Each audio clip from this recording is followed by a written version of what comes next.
Today we are going to talk about some different verbs that you could use to communicate, and I think they are very relevant in English, so you could survive and communicate very well with people.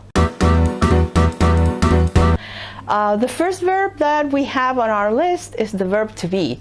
Verb to be is so important. It sounds very basic, but it's a verb that you are going to use all the time. For example, you could use verb to be in introductions, and also when you're talking about what you do for a living. For example, I am a teacher. Also, you could use verb to be when you're talking about locations. I am here. Okay? And also, for example, when you're talking about feelings, I am very sad today, or I am very happy. Okay? The next verb we are going to talk about is the verb have. It's also relevant in the English language. You're using it all the time. When you talk about possessions, for example, I have 2 cars that I love.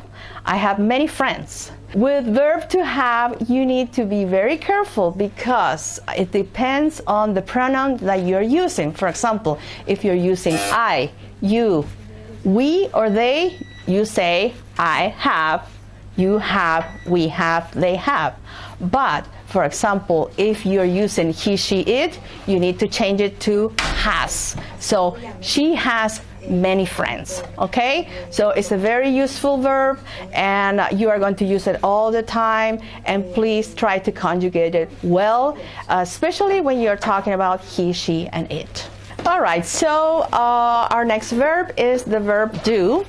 You use it when you're doing actions, different things.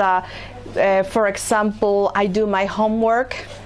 I do many tasks every day, or another example would be I have a lot of things to do. So you talk about, when you talk about doing something, it's something that you need to do. Okay? It sounds redundant, but that's the way it is. And the difference between do and make, with make, you are doing something that is more manual, not so mentally, but there are some exceptions. For example, I make bread. I do it handmade. I make a cake. I make breakfast, for example. Okay?